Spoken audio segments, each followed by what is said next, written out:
Welcome to our presentation today about online media. After watching this video, you'll understand about the online content, the major trends in the consumption of media and online content, revenue models for digital content delivery, the concept of digital rights management, and media convergence.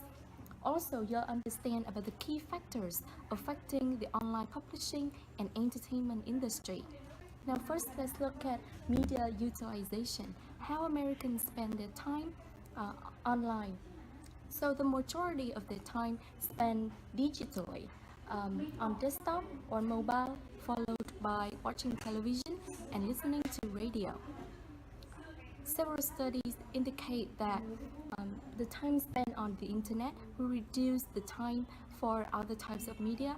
Actually, real data shows internet users multitask and consume more media of all types than non-internet users. So the impact of internet actually increased in total demand for media. So the overall pattern is physical products like CDs or DVDs are being replaced by digital versions. Next, let's look at media revenue. In 2015, media of all kinds generated $262 billion in revenue, in which television and home video accounted for 34%, print media like newspaper, books and magazines accounted for 32%. Video games, radio, and internet media accounted for 9%. Recorded music and radio accounted for 8%. So we can see from here, internet media is relatively low. However, it is growing fast at 12% annually, far faster than any traditional media revenues. Now let's talk about three revenue models for digital content delivery. We have three models: subscriptions, like pay all that you can eat. Basically, you pay fee annually and monthly, and the service stop when your payment stop. The second method is pay for what you eat. That means you only pay for the services that you use. And the third model is quite straightforward, which is use advertising revenue to provide content for free. The concept of digital rights management. It is the combination of technical and legal means for protecting digital content from unlimited reproduction and distribution without permission. Its objectives is to control the uses of content after it has been sold or rented to customer, and it prevents users from purchasing and making copies for widespread distribution over the internet without compensating the content owners. With this way, the appliance makers derive additional revenues and profits by locking customer into their service or device, and they can satisfy the demands of content producers to be fairly compensated for their work. One example is that YouTube identifies and removes it if music labels haven't granted permission, and offers owner the revenue from advertising if they choose to let the music remain on the site. And ebooks purchased on Amazon can only be read on Kindles and Kindle apps, or Kindle books cannot be converted to any other formats. Thank you, Minh. Another final part that we would like to discuss about the online content is media convergence, its definition and its application in at least three dimensions: technology, content, and industry structure. For definition, media convergence is a much used but poorly defined term. Ultimately, for the consumer, convergence means being able to get any content you want, when you want it, or what platform you want it. From an iPod to an iPad, Android phone, home PC, or set-top device like Apple TV. The first dimension that media convergence applied is technological convergence. It is parallel with the development of hybrid devices, each of which is able to combine some functionalities such as telephone, print, music, photos, and or videos. Example for these devices are iPod, iPhone, Android smartphone, and so on. They are all the familiar things for us in the modern world now, right? Yes. So the next dimension is content convergence, including artistic design, production, and distribution. Some detailed information about content convergence is here. New digital and internet tools make content convergence and transformation happen with little artistic change. For example, artists use new optical devices like lenses, mirrors, and camera obscure. So the result is painting takes on the qualities of precision, detail, and realism found later in photographs. And online newspapers are changing their news cycle to a 24-hour stream, producing their own video channel and expanding user comment opportunities on their websites. Moreover, content which are created on digital devices, both hardware and software, can be delivered on multiple digital platforms. The final dimension here is industrial conversion. The merger of media enterprises into powerful synergistic combinations that can cross market content on many different platforms and create new work that use multiple platforms, possibly through purchases or through strategic alliance. So, media industry convergence may be necessary to finance the substantial changes in both technology platform and the content. For example, it is the fact that traditional media companies of creating content do not have needed competency and weight to pursue internet channel strategies, whereas the technology owners like Apple, Amazon, Google, and so on is the opposite.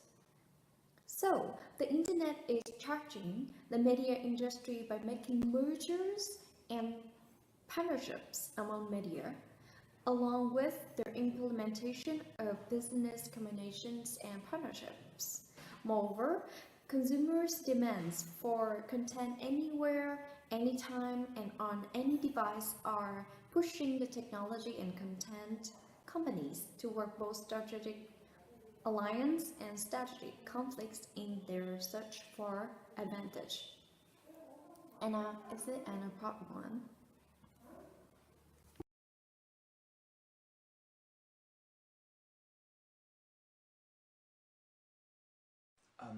All right, so I will now talk about the online publishing industry, and it's been disrupted a lot. That's the overall idea of what I'm going to say next. And so for the online publishing industry, we are talking about books, newspapers, magazines, and periodicals.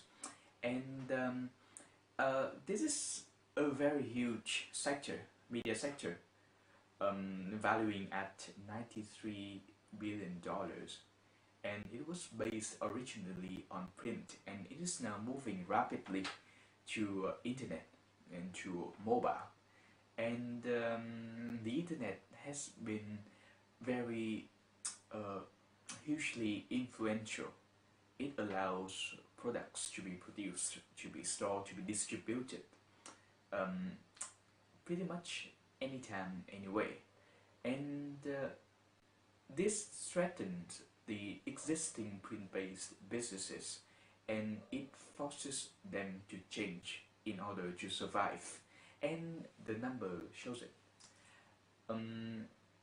In 2000, as we and the number shows it, like in 2000 for online newspapers, we're talking about $90 billion for the whole industry.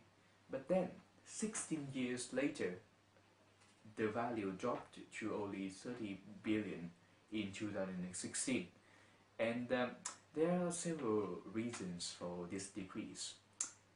The first reason is the growth of web and online devices as alternative medium for news and for app.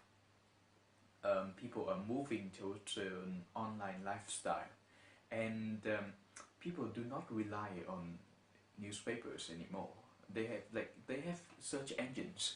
They don't have to read the whole newspapers for news. They can just go on like Google or Bing or DuckDuckGo, search for the news that they want and then read. And this dramatically decreases the commitment or the engagement of a user on towards a newspaper. And we are also talking about the rise of alternative digital sources for news, for opinions. Like we're talking about Vox, for example, or BuzzFeed, or Reddit, or even social media sites like Facebook or Twitter. And we have millions of consumers being attracted to them. And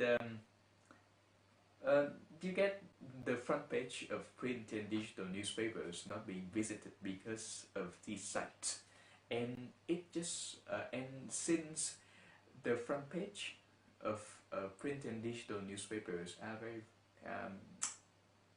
it's basically a major source of income for the newspapers, the revenue will definitely suffer, and you can see it from the number which I showed you earlier.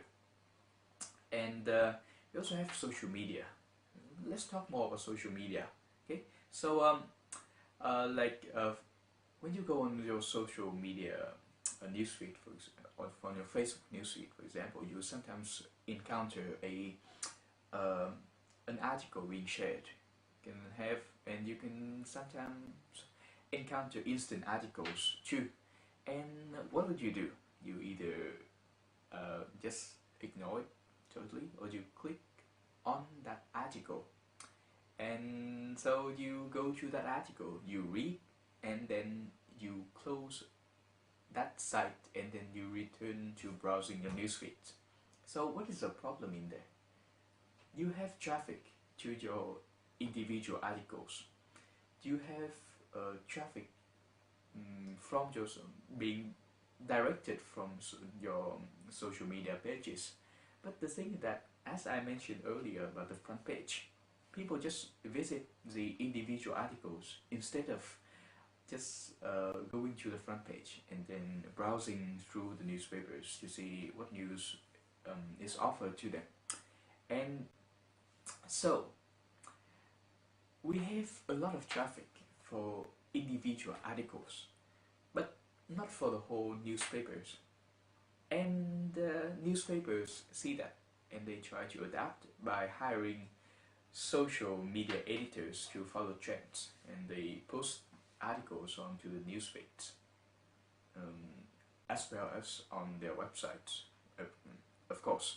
But the downside is that people may never return to your newspapers if you do it this way, because they just read on the newsfeed, yeah, and it'll be a major loss of revenue for you. And so after all of these reasons, yeah, we also have a business reason in terms of the business and revenue model for the internet, for the mobile and the social platforms for newspapers. Yeah, and so let's talk more about these models. Okay, so over the years, we have seen an increase in the percentage of digital in the total revenue across three models, and the three models are print-centric. The first model, we have print everywhere, and then we have integrated print and web. We see like printed papers, newspapers being produced, and you have copy of the same newspapers on the web, and the printed newspapers will produce first. But now we have digital first. Yeah, people will newspapers will produce their digital edition first, and the news are updated constantly. You have timestamp noting you that this article may change later, and they will notify you about the changes at the end of the article, so don't worry about any miscommunication or misinformation. Yeah, but the point I'm trying to say here is that digital, the percentage of digital in the revenue across these three models is increasing over the years. And we also can, for these models, we can compare them using these dimensions like search and discover, awareness, engagement, and tech platform. And we'll talk more about engagement in a little second. Yeah, and so for the current business model, for many news businesses, we have search and discovery and awareness. So you have a smartphone, you all have a smartphone, and you have also like laptops and tablets too. And so how do you search? How do you discover? How are you aware of the news being published? You can search for them normally, as you always do. But now it's not only you doing the job. Right now, news are being pushed to the readers where they happen to be, where you and I happen to be. News can get pushed to you on social media, on your mobile newsfeed, like on your notification. When you pull down your notification bar, you have like notification from CNN, from BBC, and so on. Yeah, so recently I've been reading quite a lot about Trumps because of these notifications. Yeah, and on social media like Twitter and Facebook too as well. Yeah, and what about engagement? So we used to be very one-sided in terms of newspapers. We just read and that's it. If we want to reply, we will write an email or a handwritten mail and then just send it to the publisher. Yeah, but right now you can comment on the web, you can play games right on the website of the newspapers, and you can also interact on social media. Yeah, and what about tech platform? We have a lot of platform, and it's like understandable. You have mobile apps, you have desktop, you have a laptop, desktop or laptop app, and you also have the web browser. Yeah, and so that's about the business models. And what about the revenue models? For revenue models, newspapers usually earn money from ad revenue and subscription revenue. So first, ad revenue. Even though the unique monthly visitors count is growing at a very high rate, the advertisement or the revenue earned from advertising is not growing accordingly. It is growing, but it's not growing at that rate that we would expect from the number of visitors. And there are two reasons for this.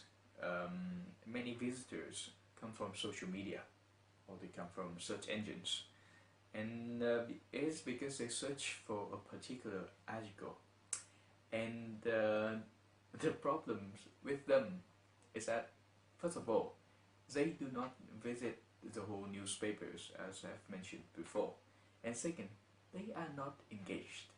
They do not do much on your articles. They just read and then they leave.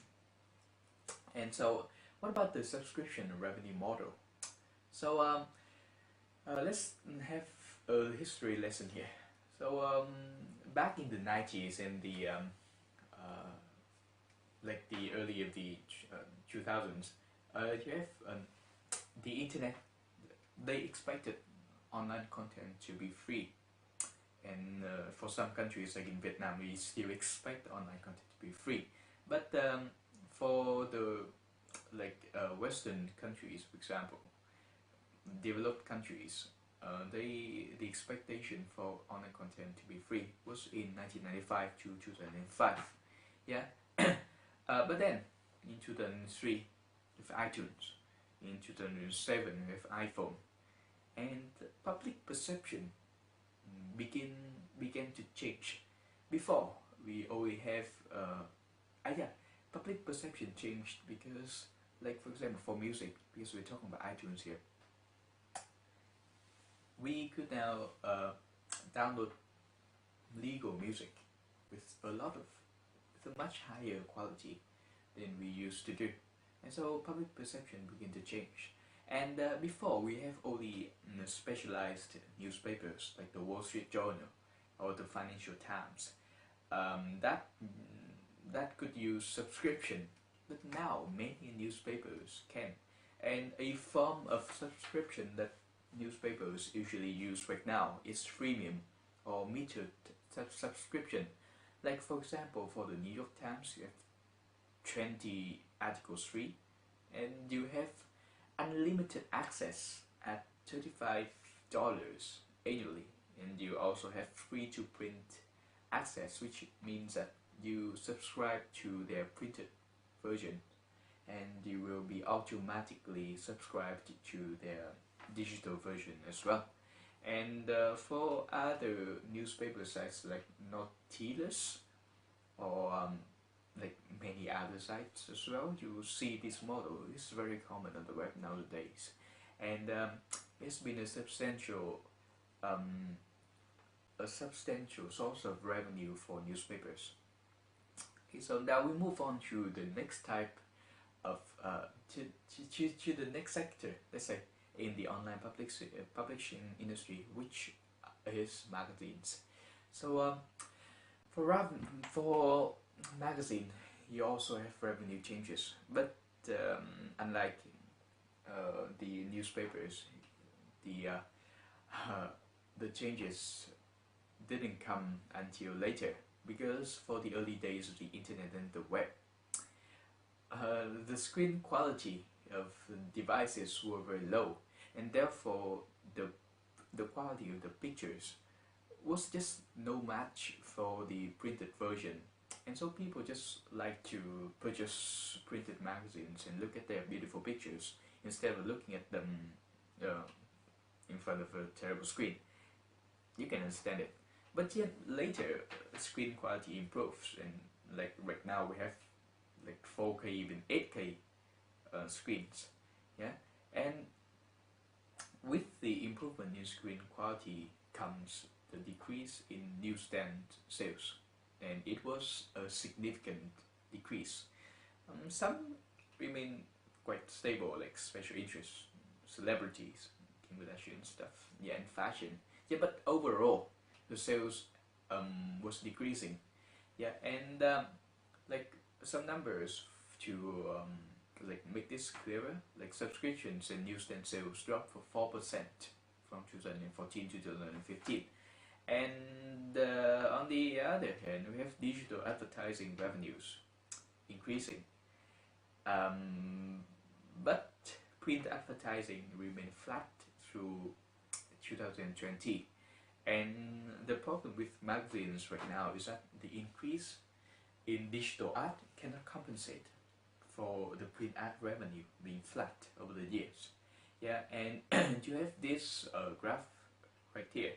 So it's not the US market, but it's a global consumer magazine, basically a global market, and for digital and print. And you can see that the digital circulation revenue, or the lighter green, it is green, yeah, it is growing, yeah. But then you see a steady decrease in the magazine print circulation revenue, yeah, and it is very clear now, and this is a trend that is in the US as well, yeah. And so just like the newspapers, magazines have the solution for the revenue model, which is subscription fee.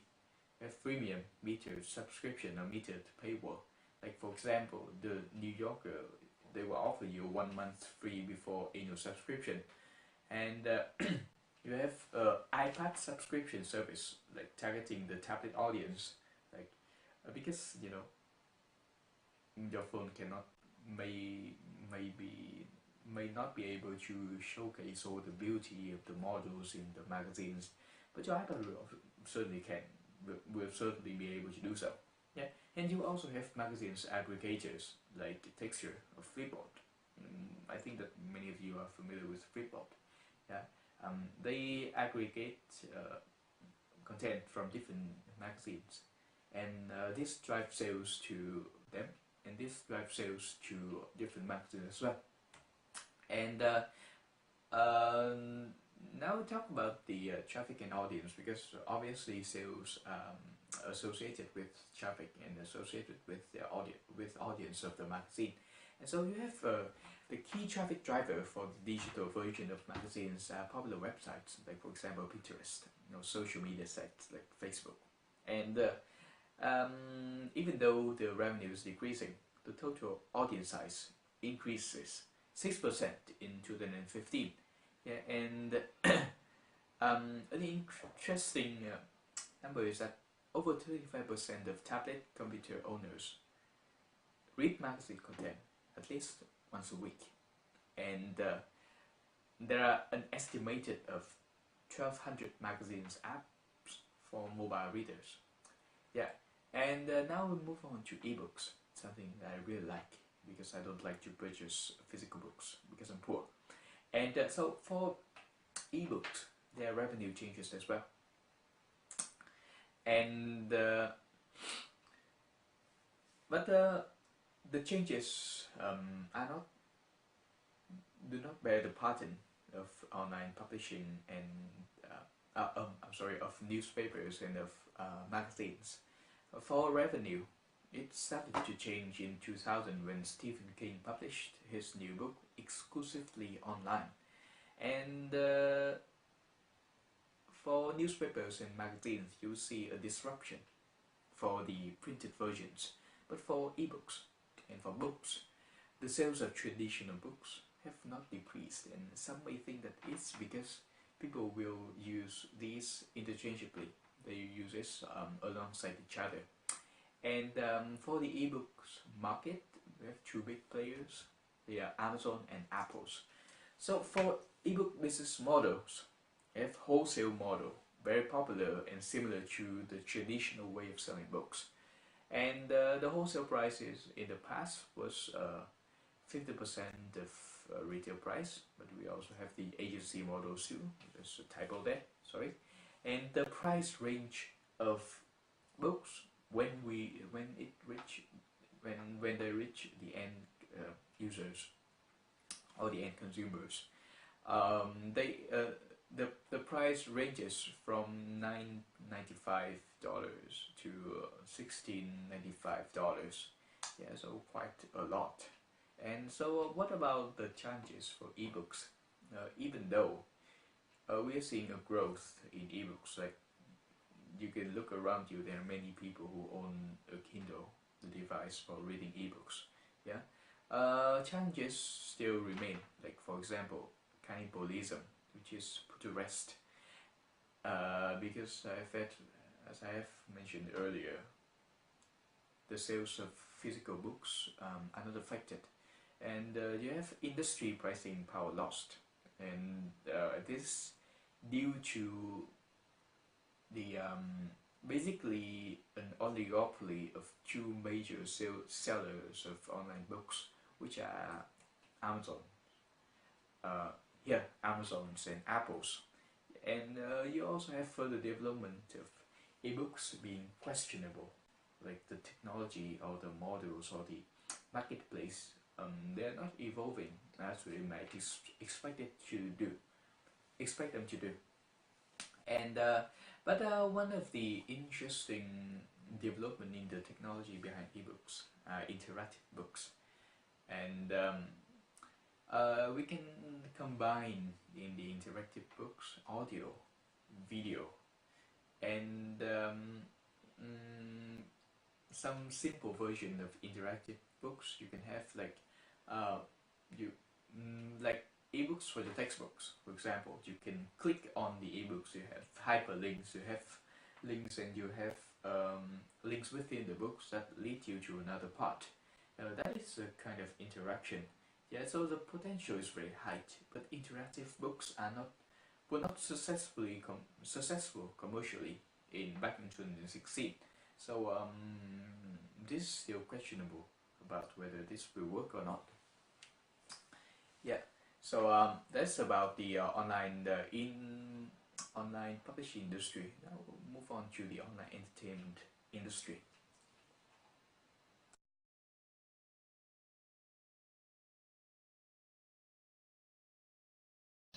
The last part of our video today is about online entertainment industry. We would like to talk about the 4 players in this industry containing online TV and movies, online games, internet radio, and online music downloads.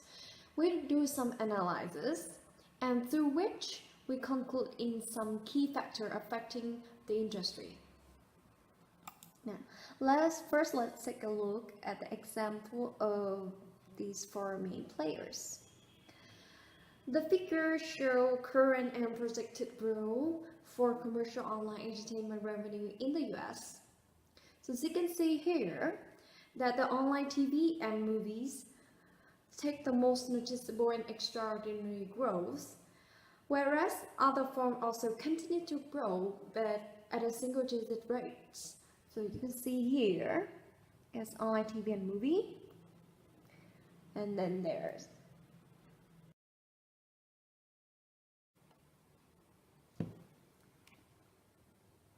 so what are the reasons leading to the result that online TV and movies brings about the most revenues in the US? So the television industry is in the midst of a transition to a new delivery platform. The internet viewer dedicated to streaming devices such as Apple TV, Google Chromecast, or Amazon Fire TV, as well as smartphones and tablet computers.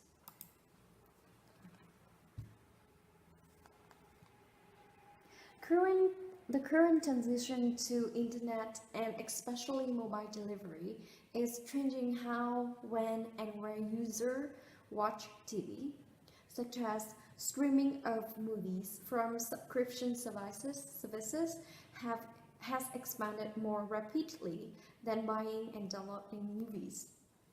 Social networks have enabled a new kind of social TV where users can share the comments while viewing TV shows. Also, broadband networks, especially those serving mobile devices such as Wi-Fi and high-speed cellular networks and the cloud server, are greatly expanded.